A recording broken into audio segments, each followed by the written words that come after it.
Sejak dimulainya tatanan era baru di Bali, jumlah kasus COVID-19 terus bertambah. Bahkan belakangan ini dari hari ke hari tambahan kasusnya berada pada kondisi yang mengkhawatirkan.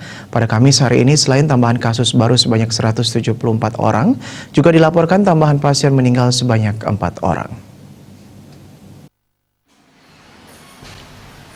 Tambahan kasus baru sebanyak 174 orang pada Kamis hari ini merupakan rekor tambahan tertinggi selama ini.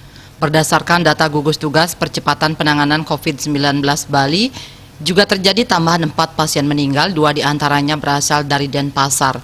Sementara Bangli dan Tabanan melaporkan masing-masing seorang pasien meninggal.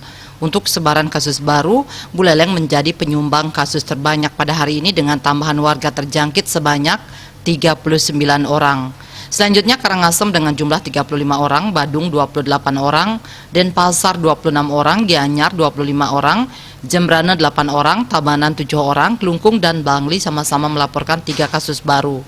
Sementara itu kasus sembuh yang terjadi pada Kamis hari ini mencapai 117.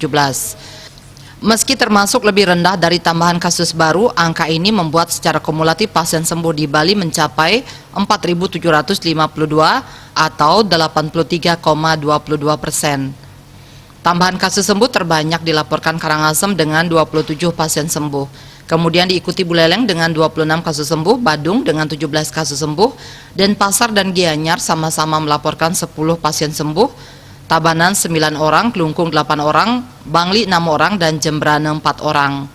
Masih ada kasus aktif sebanyak 879 orang. Jumlah kasus aktif terbanyak kini tak lagi berada di Denpasar, melainkan Badung. Justru ibu kota Bali ini sudah berada di posisi ketiga dengan 120 kasus aktif. Sementara jumlah pasien aktif di Badung sebanyak 167 orang, diikuti Gianyar 146 orang. Sedangkan Karangasem kini memiliki kasus aktif 103 orang, Bangli 83 pasien, Buleleng 77 orang, Klungkung 67 orang, Tabanan 66 dan Jembrana 50 orang. Mereka yang masih aktif menderita COVID-19 tersebar di 17 rumah sakit dan di karantina di Bapelkesmas, UPT Nyitdah, Wisma Bima, Hotel Ibis, Hotel Grand Mega, dan BPK Pring. Dia Dewi, Bali Post melapor.